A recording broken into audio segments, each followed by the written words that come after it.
gracia, con la paz de nuestro Señor Jesucristo. Siempre es un gusto estar nuevamente aquí con ustedes. A veces no venimos lo seguido que nos gustaría venir, pero es que estamos ocupados. Si ustedes no me ven aquí es porque estamos allá en la calle Chubut y a la tarde también vamos a estar en la reunión que tienen o que tenemos en aquel lugar. Pero un gusto estar con ustedes en este lugar. Hoy quiero hablarte bajo el título Oraciones contestadas. Todos los que oramos esperamos que Dios nos responda, ¿cierto?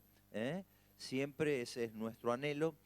Nos hemos unido a nivel país orando especialmente por el tiempo que nos toca vivir, la inflación, la suba del dólar, las elecciones que vienen el domingo 27, y se ha generado como un espíritu a nivel nacional donde cada iglesia está orando con la libertad que tiene en las particularidades que tienen. Si ustedes por ahí se han enterado, o a lo mejor se van a enterar, ayer hubo una marcha espectacular en Rosario, en el Monumento a la Bandera, donde decenas, literalmente, decenas de miles de hermanos nuestros de Rosario y Santa Fe se reunieron para orar por el presidente actual, por el que va a ganar en las próximas elecciones, por los diputados, los senadores, por trabajo, en contra de la droga, del flagelo de la droga. Así que cada iglesia está tomando como una particularidad en orar, en pedir al Señor. Y nosotros también nos propusimos con mi esposa hacernos cargos a pedido nuestro de estar orando todos los días de semana. Oramos de lunes a viernes, de 7 de la tarde a 9 de la noche, creyendo de que Dios va a hacer algo en nuestra tierra, pidiendo por un avivamiento personal. Yo deseo más del Señor, un avivamiento en nuestra congregación. Oramos por esta iglesia, pero oramos por las iglesias de la ciudad de Córdoba, también del país, y en un mundo globalizado oramos también por un avivamiento mundial, ¿no? Así que estamos orando de una manera o de otra manera, pero siempre queremos que nuestras oraciones sean contestadas, ¿no es cierto? Por eso oramos, y de eso es lo que te quiero hablar hoy, y voy a hablarte de algunas otras cositas. Si tenés una agenda, un cuaderno, yo siempre te recomiendo esto. Cuando no estoy predicando, yo tengo mi agenda todavía, aunque pudiera anotar en la computadora, pero siempre estoy con papel y tinta, que es como más rápido, y a veces vuelvo atrás la agenda, y hay algunas cositas que Dios me habló puntualmente, me dijo, un pensamiento, una palabra de ánimo. Siempre te animo, ¿eh? Un cuaderno y un lápiz es más valiosa que la memoria más prodigiosa y te puede ayudar a recordar cosas que el Espíritu Santo te puede estar hablando. Pero antes de seguir adelante, a mí me gustaría que te pongas en pie, y yo siempre te hago cuando vengo aquí memorizar o recordar esta declaración porque la considero muy importante, por eso lo hago. Así que si tenés tu Biblia, levantala en el formato que tengas, a lo mejor lo tenés en el celular o en tu tablet, los chicos están muy actualizados, y decimos juntamente esto. Le agregué una palabrita, a ver si te la vas a acordar. Esta es mi Biblia, la poderosa, esa le agregué, la poderosa palabra de Dios. Yo soy lo que mi Biblia dice que soy. Yo tengo lo que mi Biblia dice que tengo, y yo puedo hacer todo lo que mi Biblia dice que puedo hacer. Hoy la leeré, la confesaré y la viviré. Y la semilla incorruptible de la palabra de Dios transformará mi vida y nunca, nunca más seré el mismo, en el nombre de Jesús. Digamos juntos, amén. No te sientes, hacemos una oración porque en los próximos minutos vas a estar sentado o sentada. Y ahora le pidamos al Señor, ¿no? Él nos ha dado, dice la Biblia, autoridad para atar y también desatar. Lo que atemos en la tierra será atado en el cielo, lo que desatemos en la tierra será desatado en el cielo. Así que para que en esto de hablar de la oración, para que vos también te animes a tomar autoridad, la autoridad delegada de parte de Dios a quienes somos nosotros su familia. ¿Oramos? Si no te cuesta orar, por ahí te unís a mi oración y vas repitiendo la mía también. Querido Dios, gracias. Con gratitud en el corazón estamos en esta mañana. Somos una nación privilegiada porque podemos abrir las puertas de los templos, podemos abrir las puertas de los salones, como estamos aquí hoy en la FUO, en libertad de nuestra patria, para predicar el mensaje glorioso de esperanza de nuestro Señor Jesucristo. Ahora, como familia tuya, tomamos autoridad en el nombre de Jesús y atamos todo espíritu de incredulidad y desatamos fe para creer en tu palabra.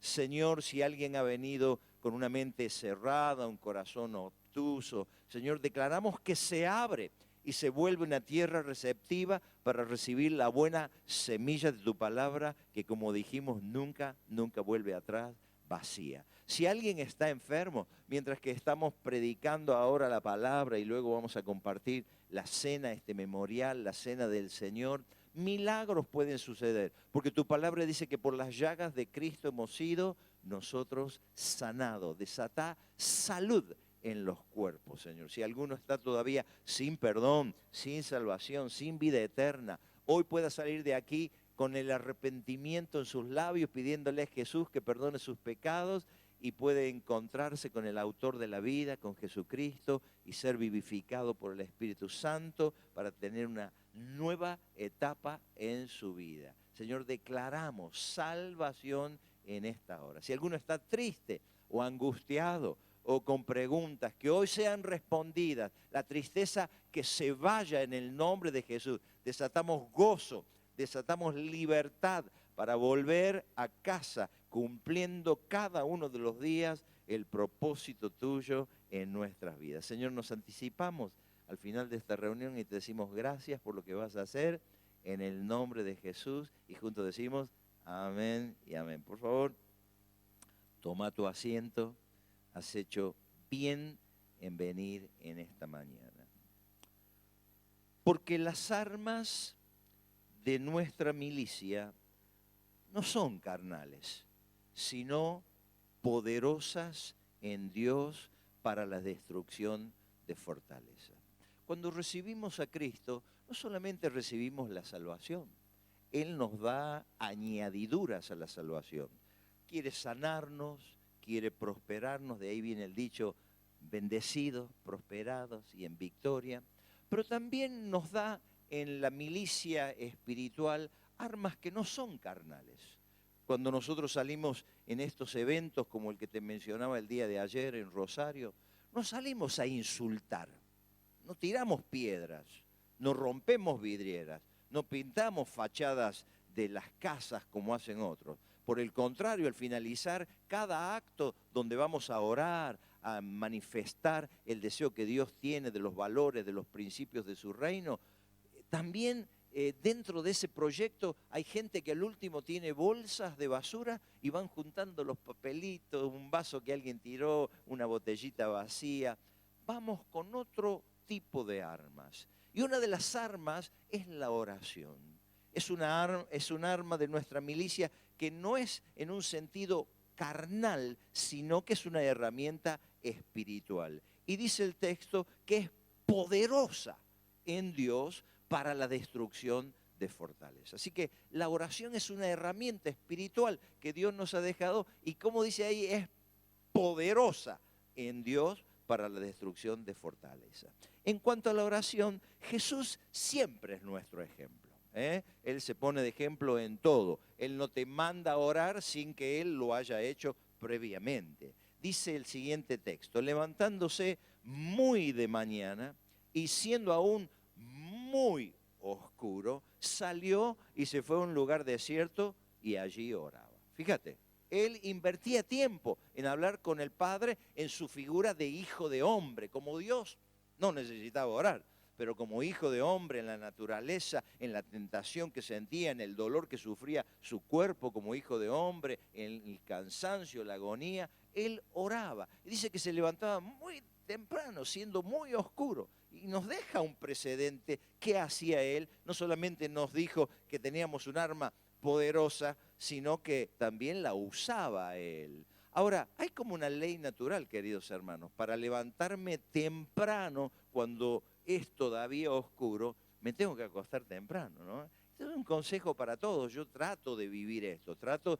de irme a acostar lo más tempranito que pueda. A veces puedo, a veces no puedo. Hay compromisos que me limitan en el acostarme temprano. Y uso el texto este que también está en la Biblia. Dice que tenemos que aprender a redimir el tiempo, es ganar el tiempo.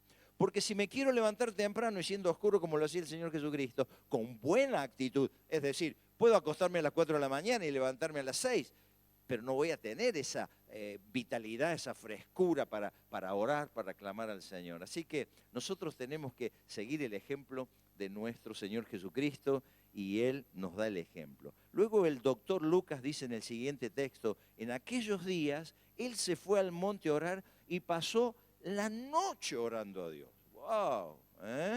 Nosotros hemos hecho en algunas oportunidades vigilia, hasta la medianoche, la 1, las 2, las 3, las 4, a veces forzadamente sobre nuestra debilidad, hemos orado un poquitito más, pero el Señor dice que pasó la noche orando. Entonces fíjense en que Él valoraba la oración. La tenía muy en cuenta, sabía que la milicia esta se mueve con armas espirituales, como es la lectura sistemática de la palabra de Dios, aprender la palabra, el ayuno también otra arma, y la oración. Hoy estoy hablando de oraciones contestadas, ¿no es cierto?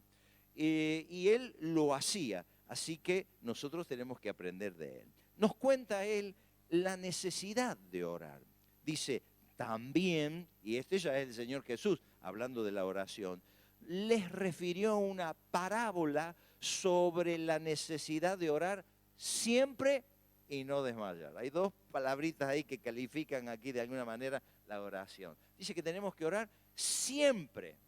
Eso es en todo tiempo, es fácil de entenderlo. Algunos antes de bajarse la mañanita, luego de cachetear el despertador y decir esto es del diablo, cuando suena el despertador, dicen, no, Señor, cierto, me tengo que levantar. Y antes de levantarse y poner los pies en la cama, algunos tienen por costumbre hacer una oración, ¿no? A veces yo no la hago, trato, a veces no lo hago. Cuando pongo los pies me acuerdo, cuando llegué hasta la cocina me acuerdo, ¿no? Y trato de decir, bueno, buen día, Señor, ayúdame en esta mañana, ¿no? Me refriego los ojos, tal vez te pase a vos, ¿no? Pero orar, cuando te cebas unas mates, cuando te haces el desayuno, cuando salís para el trabajo, para el estudio, las mamás que van a hacer la habitualidad a lo mejor de las tareas domésticas, la crianza de los hijos, estar orando, cubriendo a nuestros hijos. Si tu esposo salió, podés estar orando por él, ¿no es cierto? Cuando llega el almuerzo y otra vez oramos, en la merienda, en la noche, sacar tiempo para orar es muy importante. Y dice, orando siempre y sin desmayar. Es decir, no te desanimes. Todavía no respondió el Señor a lo que vos estás pidiendo, orando, clamando, ese milagro que estás esperando. No desmayes. Seguí adelante, perseverando sin desmayar. Y miren también lo que dijo el Señor Jesucristo. Pidan, en el siguiente texto, y se les dará. ¿Quieren que lo leamos juntos esa parte? Busquen y hallarán. Llamen y se les abrirá. Y el siguiente dice, ahí pegadito, porque todo aquel que pide, recibe. Y el que busca, ¿qué pasa? Halla. Y el que llama, se le abrirá. Y los teólogos, los que estudian así minuciosamente las palabras del griego, por ejemplo, que se tradujo a nuestra Biblia en español y también al inglés, dicen que este texto el Señor en verdad siempre dice de la siguiente manera, sigan pidiendo, ¿no? Que van a seguir recibiendo. Sigan llamando, que van a seguir abriéndosele las puertas. Sigan buscando, porque van a seguir recibiendo. Así que, fíjate, es como una oración continua. No es que pediste, pedí hoy, porque hay para hoy. Pedí mañana cuando te levantes, pedí pasado mañana, pedí a la noche, pedí a la tarde. Sigan pidiendo, sigan llamando, sigan buscando, porque el Señor tiene superabundantes provisiones para darnos a cada uno de aquellos que somos sus hijos. ¿Puedo pedirte un amén? Esta es la parte de las oraciones contestadas y como decía, todos los que oramos queremos que Dios nos responda. En mi casa tengo un almohadoncito que me obsequiaron este año. Vino como un regalo y es un almohadoncito especial para orar. Es una espuma goma espuma que lo forraron y alguien tuvo la delicadeza de bordar, es muy finamente bordado, el texto que dice, clama a mí y yo te responderé. Jeremías 33:3. Y lo uso habitualmente, no siempre oro al pie de la cama, yo lo uso cuando estoy en la cama, cuando estoy en mi dormitorio y me puedo arrodillar al pie de la cama, entonces lo tiro así de abajo de la cama y me arrodillo. Pero el sábado pasado me pasó algo que no me había pasado antes. Lo tiro así, yo ya estoy casi, ya estaba en posición para largarme sobre la rodilla y lo tiro así y veo el texto, que ya lo había visto antes, varias veces. Y el logos de la palabra, es decir, la palabra escrita sobre ese almohadón, se transformó en ese momento en un rema. Y yo sentí, hermanos, lo digo con un corazón sincero, sentí que era Dios el que me hablaba. Y me decía, clama a mí porque yo te voy a responder. Me quebranté, me saltaron las lágrimas, porque sentí que era Dios, ¿no? Tantas veces que lo sé de memoria, lo he dicho, lo hemos predicado, lo hemos enseñado, lo proclamo cuando estamos orando. Señor, vos decís que te clamemos. Pero cuando tiré el almohadón, ese texto se me hizo vivo y yo sentí que Dios, a mí, no a otro, me decía, clama a mí, porque yo te voy a responder, ¿no? Me animó, pero me quebranté, me tiré ahí, no solamente de rodillas, me tiré al piso, ¿no? Qué lindo cuando Dios te habla así con una palabra viva, ¿no? Así que yo quiero animarte y diciéndotelo y contándote este episodio del sábado, te quiero animar a que vos redobles los tiempos de oración. No estamos viviendo en un tiempo sencillo, está difícil la cosa, ¿eh? Y gane quien gane, no va a ser sencillo sacarnos financieramente de esta situación, de la pobreza. Es complicada la situación y es un tiempo para que nosotros usemos esta super arma poderosa que en Dios nos puede dar respuesta. Pero pensando en las oraciones contestadas, que es lo que te he estado hablando, pensé también que a veces Dios no nos responde. Y quiero darte hoy 7 impedimentos para recibir respuestas a las oraciones. Primero de ellos, la falta de fe. Miren lo que dice el texto que está en hebreo. Pero sin fe es imposible agradar a Dios, porque es necesario que el que se acerca a Dios crea que le hay y que es galardonador de los que le buscan. Si yo me acerco a Dios sin fe, no le puedo agradar. Aún ustedes tal vez me han escuchado, cuando damos la ofrenda, yo te digo, dala con fe, dala esperando, porque si espero, Él es galardonador. Dice, porque sin fe es imposible agradar a Dios. Si yo diezmo y digo, no, bueno, yo doy porque dice la Biblia, pero yo no espero, yo ofrendo pero no espero, estás dando sin fe. Porque fe es la certeza de lo que se espera. Si vos no esperas la multiplicación, das sin fe. Y si no esperas, Dios no te puede galardonar en eso. Entonces, es importante que cuando nosotros nos acerquemos en oración, vayamos manejando el auto, los que tenemos el bautismo en el Espíritu Santo, no hace falta que cerremos los ojos, podemos ir manejando y cerramos el vocabulario del español y abrimos el vocabulario celestial y hablamos en lenguas también y oramos conforme a la voluntad del Señor. Pero pedí con fe, porque si pedimos sin fe, Él no nos puede galardonar porque dice que es imposible agradar a Dios. Y tenemos que pedir con fe en esto. Mire lo que dice el siguiente texto, esto lo dice el Señor Jesucristo. ¿No te he dicho que si crees, verás la gloria de Dios? Ahora, se lo dijo a 2 hermanas en un contexto muy particular. 2 hermanas habían perdido su hermano. Y cuando él llega 4 días después que ha muerto, una de las hermanas le dice, uy, Señor, si hubieras estado acá, mi hermano Lázaro no hubiera muerto. Pero él no se demoró para hacerlo sufrir, él no se demoró para extender la agonía o quedar mal cuando le avisaron. Él todo lo hace con propósito. Si el Señor todavía no te ha contestado alguna oración, si hay alguna situación que vos decís, ¿y cuándo Dios va a responder esto? Bueno, Él actúa siempre, se mueve con propósito. Así que le dice la hermana, si vos hubieras estado acá, no hubiera muerto. Y él le dice esto, ¿no te he dicho que si crees verás la gloria de Dios? Sí, le dice la hermana cuando ustedes leen el contexto, le dice, sí, pero ya es tarde. Vamos a ir al cementerio, dice Jesús. No, es tarde porque ya mi hermano hiede. ¿Lo han leído? Es decir, echa mal olor, el cuerpo ya se pudrió, se descompuso. Y ahí en ese contexto le dice, no te digo que si crees, verás la gloria de Dios. Y yo quiero decirte en esta mañana esto a vos, de que si crees vas a ver la gloria de Dios. Por ahí vos decís, bueno, mi matrimonio ya apesta. Esta situación con mi patrón hiede. Esto que lo he estado pidiendo ya se descompuso. No hay arreglo con mi pariente. No hay arreglo en mi economía. Ya no puedo solucionar. Yo te quiero animar con las palabras del Señor Jesucristo que obviamente me animan a mí también. ¿No te he dicho que si crees verás la gloria de Dios? Créele a Dios. Porque si estás orando, no penses en tus limitaciones o en tu capacidad oratoria para orar, sea en español o en lengua, sino pensá en el objeto de tu oración, que no es ni siquiera tu propia fe ni mi fe.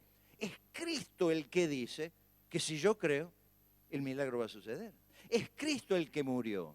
No soy yo. Yo estoy atado a mis limitaciones, a mi falta de fe. La verdad, mi fe es chiquitita. Pero que tu fe y la mía, que es chiquitita, esté puesto en el objeto de nuestra oración, en Cristo Jesús, el cual es inmensamente grande, Él es magnánimo y Él puede responder a nuestras oraciones. Había un famoso predicador que se llamó Moody.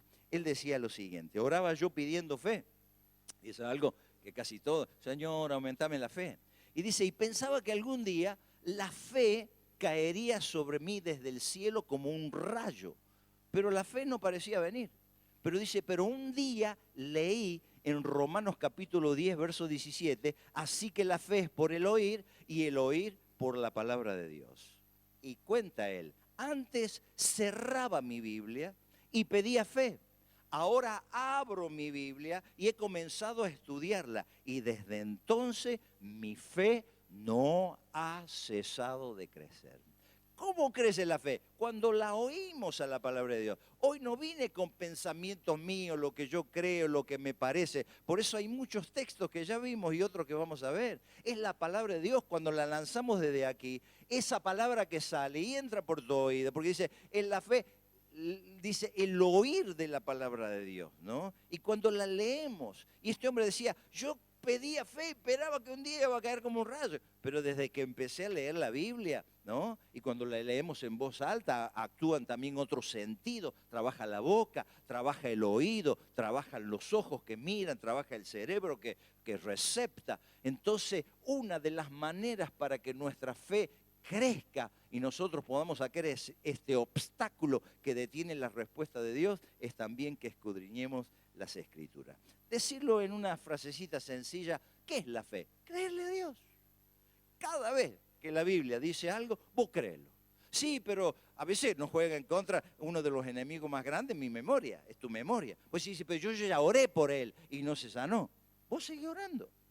Sí, pero yo ya lo ungí con aceite y no se sanó a lo que nos toca a los pastores hacer esta tarea, ¿no es cierto? Voy a seguir ungiendo. Alguien le preguntó, pastor, ¿y si se muere el enfermo? Y él responde, y bueno, lo entierro y sigo orando, ¿no? Es decir, no hay problema porque tampoco el milagro está limitado a mis posibilidades, lo que Dios quiere hacer, pero nosotros creemos que Dios quiere sanar, que Dios quiere operar un milagro y tiene que agrandarse nuestra fe. Y creer en Dios es fe, ¿no es cierto? Al hermano Billy Graham, este siervo de Dios que lo usó por tantos años, un día le preguntaron, hermano Graham, dice, usted no cree que una ballena se comió a Jonás, ¿no? Él dijo, yo lo creo porque lo dice la Biblia. Pero si dijera que Jonás se comió una ballena, también se lo creería. Y eso es fe, vos creele al Señor como un nene, con esa fe de infante, de sencillez, ¿no? Y Dios va a hacer milagros extraordinarios. Prisionero de la esperanza, yo le he puesto a esto, ¿no? Nosotros con mi esposa y parte, bueno, con toda, la verdad, con toda mi familia, mis hijos, mis yernos, mi nuera, estamos orando por un milagro. Este milagro que necesitamos como familia es un imposible, escúchenme, un imposible de resolver humanamente. Este es un imposible que tenemos nosotros. Hace varios meses que venimos orando por una situación muy particular y es un imposible. Pero yo me siento encadenado a las promesas de Dios. Me siento con mi familia, y así le digo a mi esposa, prisionero de la esperanza. Dios lo dijo, todavía no lo ha hecho, pero yo lo he leído reiteradas veces. Y me siento y nos sentimos prisioneros de la esperanza. No lo hizo hoy, no lo ha hecho tal vez la semana anterior, pero la Biblia dice que ha hecho muchos milagros y nosotros los creemos y hoy estamos encadenados a la esperanza. Y yo quiero animarte que vos te encadenes a la esperanza de lo que dice la palabra de Dios para la situación particular de tu vida, y cuando venga la respuesta que hoy te digo que es un imposible, cuando Dios lo haga posible, aquí vamos a estar para testificar de ese imposible, porque Dios lo va a hacer. Alabado sea el nombre del Señor Jesús. Amén. Creer, creer, creer. La fe crece oyendo, leyendo, confesando y viviendo. No solamente tengo que hacer esta cosa, viviendo la palabra de Dios. Segundo obstáculo para recibir respuestas a las oraciones: ídolos, que son falsos dioses. Dice en el libro de Éxodo: yo soy el Señor tu Dios, que te saqué de la tierra de Egipto, de la casa de servidumbre. En verdad este texto se lo decía él a los israelitas porque estaban presos en Egipto, pero traspólalo a tu vida. Fíjate, vos también estabas en esclavitud. Egipto es como cuando estábamos en el mundo, estábamos encadenados no a la esperanza, sino al mismo enemigo que tenía también sueños para cada uno de nosotros. Y Él te hace libre cuando venís, escuchás el mensaje de salvación, le abrís el corazón, lo invitás al Señor Jesús. Él te hace libre, nos saca de la casa de servidumbre. Luego el siguiente texto dice: no tendrás dioses, fíjate, dioses con minúscula, ajenos delante de mí. No te harás imagen ni ninguna semejanza de lo que esté arriba en el cielo, ni abajo en la tierra, ni en las aguas debajo de la tierra. No te inclinarás a ellas, a estos ídolos, ni las honrarás, porque yo soy el Señor, tu Dios. Y luego sigue ahí el episodio, dice: porque soy un Dios celoso, que castigo la maldad de los padres sobre los hijos de la tercera y cuarta generación, pero hago bendición a millares de los que aman y guardan mi palabra. Ídolo, ídolo. Para decir una definición sencilla de ídolo, para mí un ídolo es todo aquello que ocupa el lugar que a Dios le corresponde en mi corazón. Eso es un ídolo. Nosotros no adoramos a los santos, al Gauchito Gil, a la difunta Correa, a San La Muerte, no tenemos estampita, no besamos la cruz como un objeto de esta me va a salvar, el rosario. Ya cuando vinimos a Cristo, el Señor nos libró de todas esas cosas, pero todavía tenemos ídolos cada uno de nosotros en el corazón. Y yo hoy, presentándome delante de la mesa del Señor, tengo que preguntarme: ¿cuál es el ídolo que anida en tu corazón, Eduardo, que ha desplazado al Señor del centro? ¿Será el dinero? El dinero no es malo, es bueno. Cuando el dinero está en el bolsillo y no en el corazón, es bueno, me sirve. Esto costó dinero, donde hoy estamos sentados. ¿Será mi auto? ¿Será mi trabajo? ¿Qué hay en mi corazón que ocupe el lugar que a Dios le corresponde? ¿Será la empresa? ¿Será el deporte? ¿Será Boca y River cuando juegan? Pastor, discúlpeme, pero mañana no voy porque juega Boca y River. Si ese es un ídolo. Y vos lo desplazás del centro a Dios. Todo lo que ocupa el lugar que a Dios le corresponde se transforma en un ídolo. Tal vez vos mismo, eso es narcisismo, ¿no? Tener una imagen más elevada de uno mismo. O creerse superior a los demás. Mira lo que dice el siguiente texto, y es el Señor Jesús quien lo dice. Si alguno viene a mí y no me ama más que a su padre, a su madre, a su esposa, a sus hijos, a sus hermanos y a sus hermanas, y aún más que a sí mismo, no puede ser mi discípulo. Discípulo es aprendiz, es seguidor. Dios no te puede responder, no me puede responder cuando hay un ídolo en mi corazón. Ya no adoro a la difunta Correa. No voy en el altar inmundo rojo que está en la ruta del Gauchito Gil. Pero si hay algo que yo valoro más en mi corazón que Dios, ahí tengo un ídolo.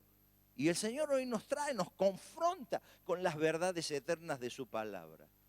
Para que nosotros, frente a la mesa del Señor, este memorial, no comamos indignamente. Porque el que come indignamente y bebe indignamente de este pan y de esta copa, aunque es pan y es vino representando aquí la sangre de Cristo y también la carne de Cristo, pero sin embargo ahí hay un elemento espiritual. Y les dice el Señor, porque aquellos que han comido indignamente, juicio comieron y beben para sí sin discernir el cuerpo de Cristo. Por eso hay entre ustedes muchos que están enfermos y otros han muerto.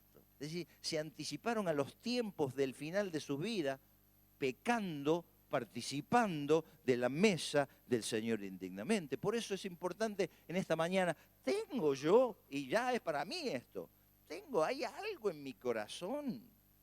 ¿Hay algo en mi corazón que me impide eso?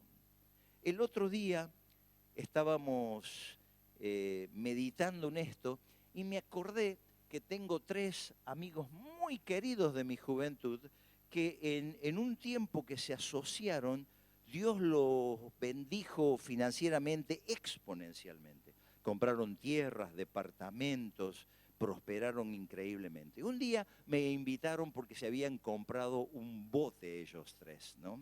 Así que me llevaron a pescar, me invitaron a pasear en el bote. Un bote no era un botecito a remo, era una lanchita, ¿no? Tenía no sé si se dice profundímetro o un altímetro, debe ser para el avión, esto debe ser un profundímetro. Leía, cuando te acercabas, te decía 2 metros, 1,50 m, te marcaba para que no lastimaras el casco. Pero cuando me bajé del bote, que gentilmente me habían invitado estos 3 amigos muy queridos que son parte de la familia del Señor, de hecho uno es pastor, el bote decía, el título, vieron que a los botes le ponen nombre, La Mojarrita, El Sueño de mi Viejo, Tanguito, ¿no? Y decía el bote, prioridad 1. Y cuando yo me bajé del bote y lo vi como son mis amigos y son parte de la familia del Señor, le dije, muchachos, este título no va con lo de Dios. Este bote no puede ser prioridad 1. Dios tiene que ser prioridad 1. ¿No? Entonces fíjense en cómo ese bote, aunque había venido de la prosperidad de lo que Dios le había dado en esto que te dije, de una manera increíble cómo prosperaron, ese bote les ocupaba el tiempo que a veces lo tenían que dedicar al Señor. Y si ese bote ocupa el tiempo que tiene que servir al Señor, se transforma en prioridad 1 y lo desplazamos a Dios del corazón. Por eso nada tiene que ocupar el lugar que a Dios le corresponde. Dios primero tiene que ser nuestra prioridad 1. Vamos al punto número 3. Egoísmo y orgullo. Miren lo que dicen. ¿De qué estamos hablando? De la oración, ¿no? Piden oración y no reciben, así, no reciben porque piden con malas intenciones para gastarlo en sus propios placeres. Ahora, ¿está mal que disfrutemos un viaje al exterior, que cambiemos el auto, que tengamos una hermosa casa, que nos vistamos bien, que comamos bien? No está mal. Pero cuando solamente la prosperidad se limita a mí, es egoísmo. Y dice el Señor, ustedes solamente piden para gastar en sus propios placeres. Y eso no está bien, por eso no reciben. Y yo te estoy hablando de impedimentos a recibir las respuestas a las oraciones, ¿no es cierto? Acordate que cuando Dios le dio la promesa a Abraham, le dijo, Abraham, te bendeciré para que seas bendición a otros. Si hay egoísmo en mi corazón, si el auto, la casa, el dinero es solamente para mí, Dios no te va a responder. A lo mejor te ha concedido lo que tenés, pero no te va a responder en otras cosas. Y nosotros no solamente vivimos de los bienes materiales. Cuando estoy enfermo quiero estar sano. Cuando estoy angustiado quiero estar feliz. Cuando no descanso por la noche quiero que venga el sueño. Y Dios no me contesta en esto porque hay egoísmo para placeres únicamente para mí.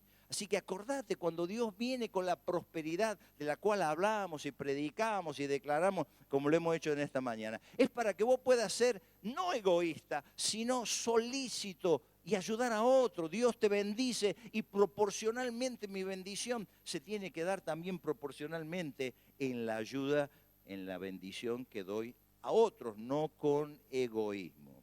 Dice el siguiente texto, hablando ahora del orgullo: antes del quebrantamiento es la soberbia, y antes de la caída la altivez de espíritu. Ahí hay otro impedimento, ¿eh?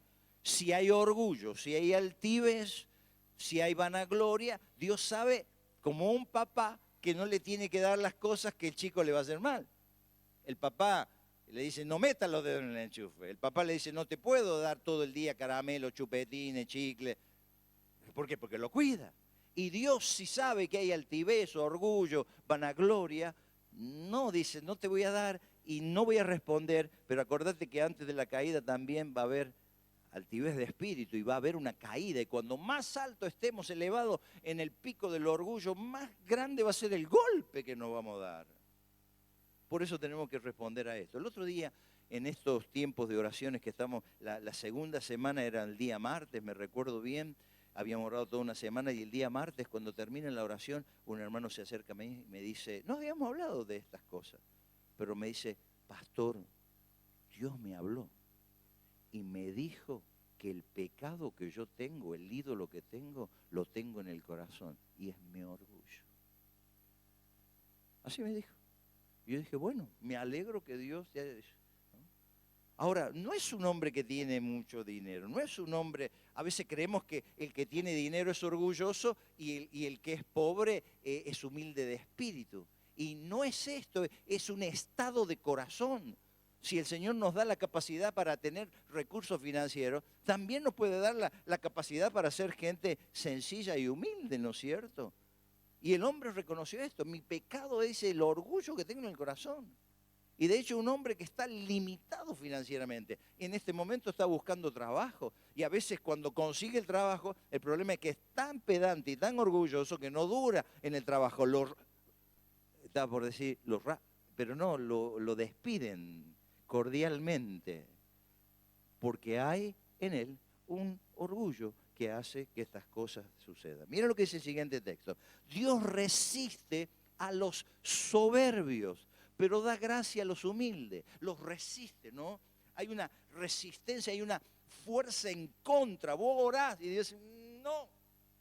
Pero Señor, ahora estoy ayunando. No, se demora esa respuesta. No es porque Dios perdió la capacidad de responder, sino que resiste a los soberbios, los rechaza, aunque estemos orando, aunque nos vayamos de rodillas hasta el templo a clamar, aunque pongamos maíces para hacer sufrir como se hacía en algunos tiempos para que dolieran más. Dios dice, no, porque yo los resisto, es una fuerza en contra y no va a haber respuestas a las oraciones.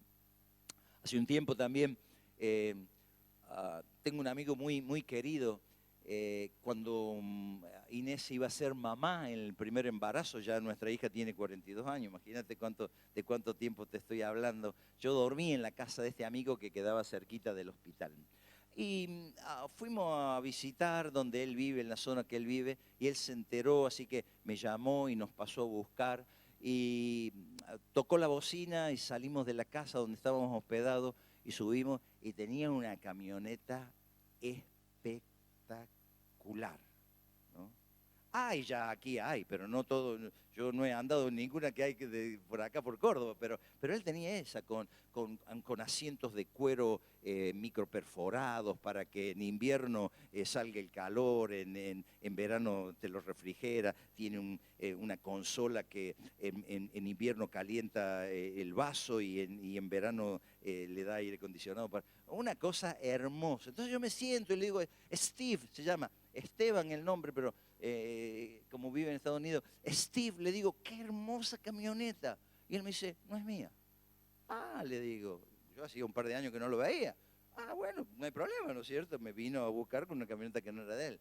Le digo, ah, no. Me dice, no, dice, es de Dios. Me la presta a mí para que yo la use. Y yo dije, qué bueno. Ese auto que tenés, en verdad, Dios te lo presta. Esa casa que tenés, en verdad Dios te la presta. No es tuya. Administrala. Porque llega un día cuando Él te va a pedir mayordomía de las cosas que puso bajo tu autoridad.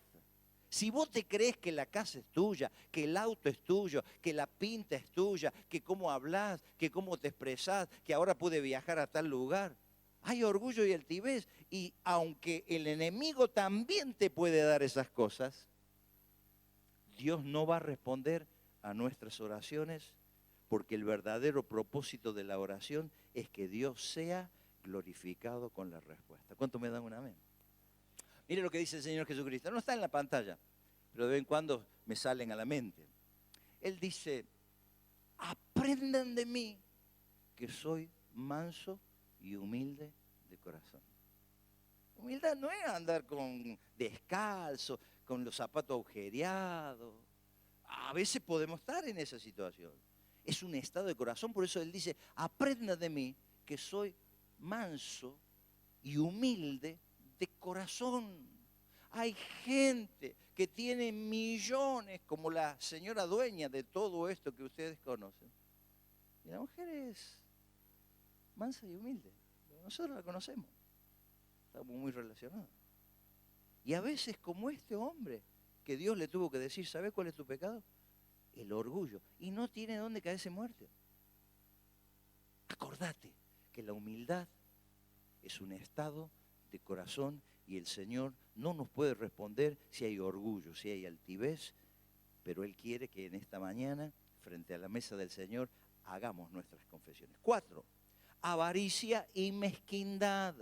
Miren lo que dice el Señor Jesucristo. Manténganse atentos, esto es palabra del Señor Jesús, y cuídense de toda avaricia. Porque la vida del hombre no depende de los muchos bienes que posee.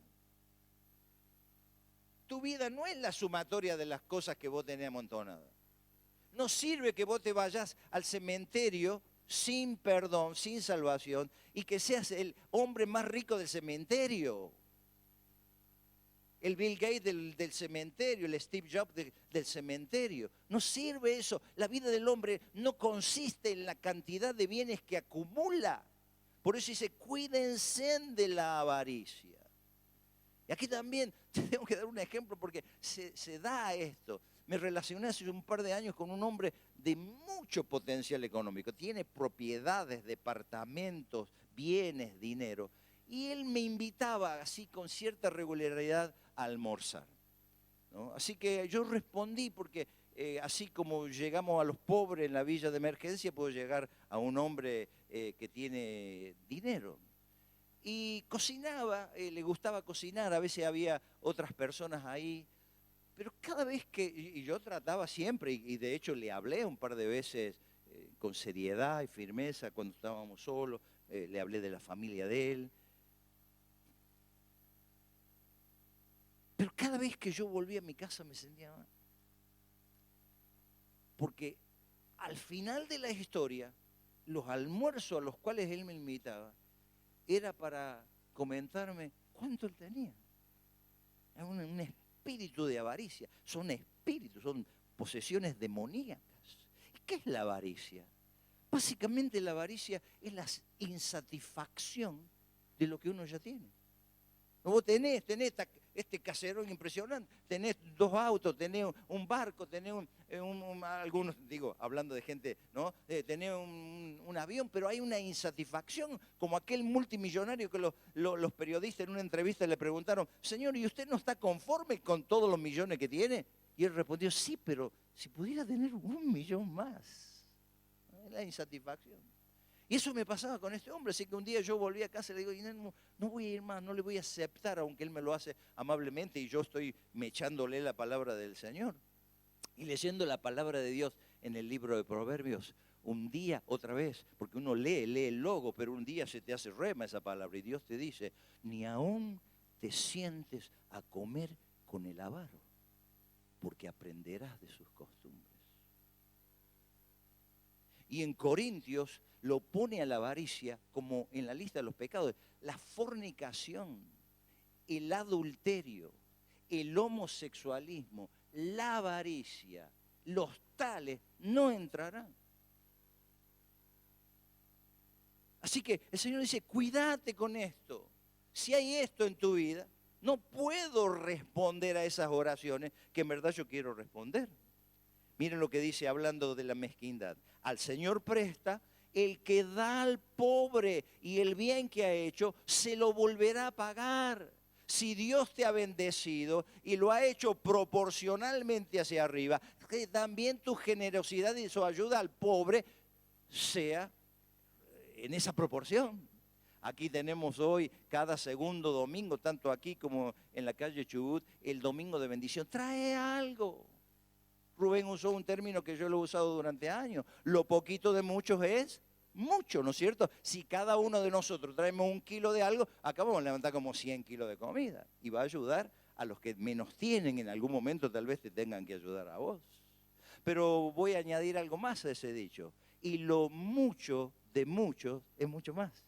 Es decir, lo poquito de muchos es mucho, pero lo mucho de mucho más es mucho más. Y si Dios me bendice de una manera sorprendente, también en esa proporción de la bendición que Dios me da, tengo que ayudar y bendecir a otros. Y cada vez que yo le doy al pobre, este bien que le hago al pobre, el Señor dice, me lo volverá a pagar. Que alguien diga, alabado sea el nombre del Señor. Y lo buscamos con fe, creyendo que Él es galardonador de lo que ha prometido a su padre. Estoy encadenado. Soy un prisionero de la esperanza que me dice este texto. Un hombre decía, me preocupaba porque no tenía un par de zapatos nuevos. Esa era mi preocupación. Hasta que un día había un hombre que no tenía piernas. ¡Wow! ¿No? Así que, qué lindo si podemos tener un par de zapatos nuevos. Qué lindo si nos podemos vestir bien. Qué bueno es que podamos comer bien, que podamos cambiar el auto, que podamos tener una hermosa casa. No hay problema, pero cuídate de la avaricia y cuídate de la mezquindad. Miren lo que dice hablando de la mezquindad. Traigan su diezmo al templo y habrá alimentos en mi casa. Pónganme a prueba en eso, en esto de dar el diezmo.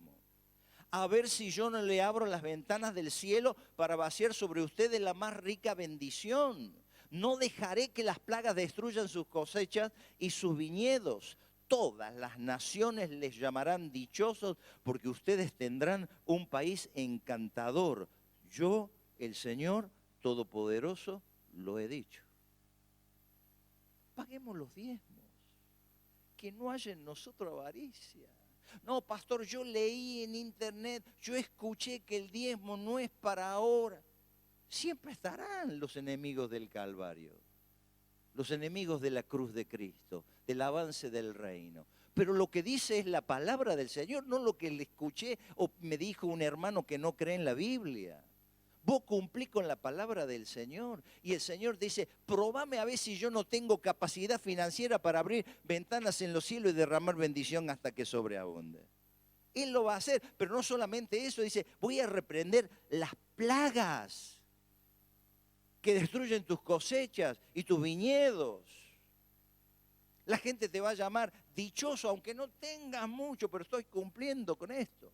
Y hermanos, en esta devaluación que hemos tenido ahora, todos hemos tenido una chique de recursos. Si vos ganabas 30.000 de bolsillo, En un minuto, cuando anunciaron que el dólar se fue a 60, vos tenés que multiplicar 3 por 3, porque se devaluó un 30%, 9. Ya no gana más 30, ahora gana 21.000 pesos. Porque tu poder adquisitivo, aunque la moneda sigue siendo 30, te da a vos la capacidad financiera para llegar por 21.000 pesos, porque todas las cosas se elevaron un 30%, no lo hicieron inmediatamente, pero están tomando ahora el nivel ese, y en algunos casos más del 30%. Ahora, ¿cómo hago para diezmar si con el 100 no puedo vivir? ¿Cómo hago con el 90? Yo te desafío que vos lo hagas. Yo ya tengo, la edad que tengo, no te lo voy a decir, pero vos te das cuenta. Soy uno de los más viejitos de esta, pero yo te desafío que vos pruebes, porque yo ya estuve en el Rodrigazo, yo ya estuve en la hiperinflación, yo ya estuve en esto. El lunes que en ese minuto nosotros perdimos 1 millón de pesos en un minuto, porque tenemos una rotación de cobranzas de unos 3 millones por mes. Entonces lo que ya estaba vendido, lo que ya estaba facturado y había que cobrarlo de 3 millones, perdimos el 30%, porque yo no puedo comprar ahora lo que compraba en el minuto anterior. En un minuto perdimos 1 millón. Imagínate una empresa como Moconá. Pierden un par de decenas de millones, porque tienen afuera 20, 30, 40 millones de giro en cobranzas. Y a vos le pasará lo mismo acá, ¿no es cierto? Así que yo te quiero animar a que vos sigas siendo fiel. Que vos lo pruebes a Dios en esto, que no seas mezquino. Nosotros somos los financistas de la obra del Señor. Y el Señor te va a bendecir, Él te va a sorprender. Él va a responder. Cuando vos ores por salud, Él va a reprender al devorador, Él va a reprender a los vicios, Él va a hacer un montón de cosas, porque todo lo que pedimos, recibimos, tiene que ser para la gloria de Dios. ¿Cuánto me dan un amén? Oh, yo estoy atrasadísimo. Falta de perdón, y voy a ir ahora como telegrama. Por lo tanto, les digo, otra inconveniente, estamos hablando de la oración y respuestas que no llegan. Por lo tanto, les digo, todo lo que pidan orando, estamos hablando de esto, ¿no? Orando, crean que lo recibirán y les vendrá. Y cuando estén orando, perdonen si tienen algo contra alguno, para que también su Padre que está en los cielos le perdone a ustedes sus pecados. Si yo no perdono, aunque esté orando, no me puede perdonar Dios. La falta de perdón es un gran obstáculo para recibir respuestas a las oraciones. Produce amarguras, resentimiento, enfermedades, posesión demoníaca. El enemigo dice, yo tengo jurisdicción acá. Yo tengo derecho legal de jurisdicción. Porque vos no querés perdonar y Dios no te perdona, pero yo estoy en tu casa. ¿Hay que perdonar? Hay que perdonar. Uno me dijo el otro día, pero pastor, ¿sabe lo que pasa? Que han hablado mal de mí. Me han criticado. Y nosotros tenemos que perdonar para ser perdonados, porque son gemelos inseparables. Si yo no perdono, Dios dice, para que yo también le perdone. Si no perdono, Él no me perdona a mí. Son gemelos inseparables, son como siameses en este sentido, para que Dios me pueda bendecir. Y el hombre me dijo, lo que pasa es que yo me siento mal porque a mí me han criticado y han hablado mal de mí. Entonces yo le dije lo que dice esta frase: la crítica es algo que se puede evitar fácilmente. No diciendo nada, no haciendo nada y no siendo nada. Si yo no digo nada, no hago nada y no soy nada, nadie me va a criticar si me siento en el último banco de este lugar o del aula o del trabajo y me quedo con la voz. Nadie me va a criticar, pero cada vez que voy a hacer algo en pro de la defensa de la vida, del evangelio, algo me van a criticar. Así que no podemos tener una piel nosotros tan sensible. Perdonemos y descansemos. Nuestro Dios es nuestra justicia. ¿Cuántos dicen amén? Acá pudiera ampliarlo así, pero me quedo ahí porque el tiempo ha pasado. 6, relación matrimonial deteriorada. A veces se esconden muchos pecados bajo el nombre de matrimonio. Espero que los hermanos que se van a casar el 28 no tengan este problema. Ustedes maridos, dice Pedro, casado, vivan con ellas sabiamente, dando honor a la mujer como a vaso más frágil, como a coherederas de la gracia o compañeras de la gracia de la vida, para que sus oraciones no tengan estorbo. ¿De qué estamos hablando? De las oraciones. Si yo no trato a mi esposa como si fuera un vaso frágil, la maltrato, la disminuyo, no la reconozco, hay un estorbo, hay una piedra en el conducto del flujo de la bendición de nuestro Dios. Y aunque me pele otra vez las rodillas pidiéndole a Dios, dice Dios, no, porque vos no la estás tratando bien. Y hay estorbos que impiden que yo responda a tus oraciones. Y sobre este punto tengo que ponerla también a la mujer. Mujer, si vos no valorás a tu esposo, si vos no lo atendes bien, no lo tratás bien, si no te querés acostar con él, aunque sea decirle que se bañe, pero no lo estás tratando bien, hay un impedimento en ese matrimonio y te podés reventar orando las 24 horas al día y Dios no va a responder a nuestras oraciones. Y yo tengo que seguir aprendiendo. Llevamos 45 años de casado y a veces no la trato como ella se merece. Ella me trata mucho mejor a mí de lo que yo la trato a ella. Tengo que hacer esta defensa en honor a ella. Pero bueno, ahí vamos. Con la ayuda de Dios y nuestra obediencia, nuestro matrimonio puede ser un matrimonio de éxito. ¿Cuántos me dicen amén? No perfecto, porque no existen los matrimonios perfectos. Yo no lo conozco, pero sí de éxito, que hemos enfrentado. Los avatares de la vida, ahora la inflación, el achicamiento de nuestro salario, los tiempos de enfermedad, la crianza de los hijos, las situaciones con los vecinos. Y seguimos juntos. Y así nos constituimos en un matrimonio de éxito. Último, hermanos, el pecado no confesado. He aquí, no se ha cortado, dice el Señor, la mano del Señor para salvar, ni se ha grabado su oído para oír. Pero sus iniquidades han hecho división entre ustedes y su Dios, y sus pecados han hecho ocultar su rostro para no oír. No es un problema que Dios, como ya tiene tantos años, se volvió menopáusico y no escucha cuando nosotros oremos. No es un problema que se le acabaron los... sí, ya lo bendije al otro, así que se me acabó para vos la bendición. No, dice, sus iniquidades y sus pecados han hecho que el Señor no escuche sus oraciones y su mano pródiga no bendiga en sus necesidades. Tenemos que confesar los pecados, tenemos que arreglar esto. Hay pecados que son de intención y son aquellos pecados que nosotros a veces intentamos y no lo logramos concretar. Puedo invitar a una mujer que sé que no es mi mujer y que está casada y la empiezo a seducir. Y la mujer por último llegó al esposo y no me pude acostar con ella. Pero la intención estuvo y ya fue contado por pecado. No pude concretar el hecho. Había una suma de dinero ahí sobre el escritorio y ya extendí la mano para... Pero justo entró el patrón y me vio. No lo pude robar, pero la intención estuvo. Me es contado por pecado. Luego está el pecado cometido. Sí, me acosté con la mujer. Sí, me afané la guita. Sí, me robé. Sí, me llevé las cosas. Y luego está el pecado de omisión. Son aquellos pecados que dice el autor del libro de Santiago, el apóstol, dice, porque lo bueno que ustedes deben hacer y no lo hacen, les es contado por pecado. Así que, digo, en los próximos minutos, y perdón por mi tiempo de abuso de largo en esta mañana, pero antes de venir a la mesa del Señor, yo me tengo que examinar. ¿Tuve alguna intención que no pude concretar?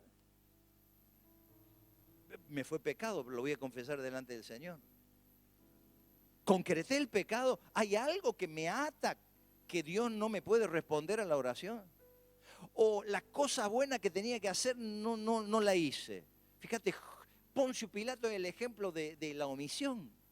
Cuando están por crucificar a Cristo, él le dice, ¿a quién quiere que los entregue? ¿A Barrabás o a Jesucristo? Y todo, a Jesucristo, a Jesucristo. La mujer ya lo advirtió, le dijo, no tenga nada que ver con este santo, porque yo anoche he tenido sueños en contra de esto. No te metas con esto, lo advierte. Y la presión del populacho, de aquellos que estaban ahí, dice, bueno, traigan un lebrillo, traigan una palangana. y adelante de todos se lava la mano Poncio Pilato. Dice, ven, yo no soy el que estoy condenando a Jesús. Yo me estoy lavando las manos. Ustedes ven que ustedes son los que quieren que yo lo crucifique. Y se lava las manos, pudiendo él haber liberado al Señor Jesucristo y haber mandado a Barrabás, que realmente merecía la cruz. Cuidado, hermano, cuando nos lavamos las manos. Cuidado cuando alguien dice, yo no robo, pero vos sabés que tu compañero de trabajo está robando. No te podés lavar las manos. Cuando un juez dice, yo no, pero él sabe que el del otro escritorio está mintiendo o está robando. No te podés lavar las manos, no nos podemos lavar las manos, porque lavándonos las manos nos ensuciamos la conciencia y es pecado.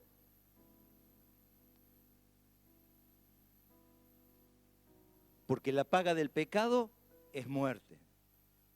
Sepan que sus pecados los alcanzarán.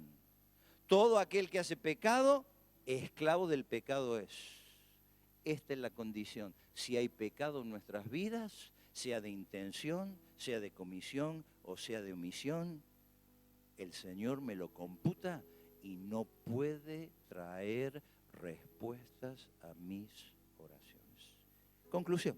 Si confesamos nuestros pecados, Él es fiel y justo para perdonar nuestros pecados y librarnos de toda maldad. ¿Dónde está la solución en esta mañana? Antes de presentarnos a la mesa, confesarle los pecados. Al pastor, no tenemos confesionario en la iglesia católica, cristiana, no somos como los católicos. A Cristo, porque aunque me los confesaras a mí, yo no tengo poder ni para perdonarme mis propios pecados. Pero si hoy el Señor nos habla, antes de presentarnos a la mesa del Señor, que vos le digas, Señor, yo quiero confesarte estos pecados y apartarme, porque si confesamos nuestros pecados, Él, el objeto de nuestra adoración, es fiel y justo para perdonar nuestros pecados y librarnos de toda maldad. Hermanos músicos, si suben a la plataforma, hago una cortita conclusión. Theodore Roosevelt fue uno de los presidentes más queridos que tuvo el país de Norteamérica. Él cuenta en su autobiografía que cada vez que tenía que tomar una decisión importante en el mandato como presidente del país más grande del mundo, se iba a la Casa Blanca, donde ya era la residencia, a la oficina oval, donde había un cuadro muy grande con la foto, con la pintura de Abraham Lincoln. Y él se sentaba en un sillón muy cómodo que tenía y lo miraba a Abraham Lincoln. Y él le preguntaba, ¿qué harías vos frente a este decreto que tengo que firmar? Lo volví a mirar y le decía, esta decisión que tengo que tomar es muy importante. Contame, Abraham, ¿cómo la harías vos? ¿Qué decisión tomarías vos? Y cuenta, como te digo, en su autobiografía, que muchas veces en estas meditaciones de lo que haría el otro muy amado presidente, Abraham Lincoln, cristiano, y el que comenzó la abolición de la esclavitud, le hicieron tomar buenas decisiones en su vida. Ahora, nosotros no estamos ni en la Casa Blanca, ni tenemos la oficina oval, ni tenemos el cuadro de Abraham Lincoln, pero tenemos a uno que es inmensamente superior a él, que es nuestro Señor Jesucristo.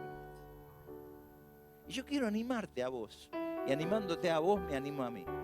Cuando tengas que tomar una decisión, que vos busques un lugar privado, secreto, tranquilo, en tu casa, tal vez un sillón, hasta podés apagar la luz. A veces yo lo he hecho así. Señor, ¿qué harías vos frente a esta decisión que tengo que tomar? Ya no es Abraham Lincoln, es el Señor Jesucristo. Y eso también me ha ayudado a mí. Yo quiero dejártelo en esta mañana como un tips, como un regalo póstumo. Que vos no tomes decisiones apresuradas, que no te apures y que tomes este consejo de preguntarle al Señor Jesús: Señor, frente a este trabajo, frente a esta oferta, frente a esta situación, ¿qué harías vos en mi lugar? Y que te decidas, no por temor, sino por convicción, a hacer lo que es bueno y lo que es correcto delante de Dios. Amén.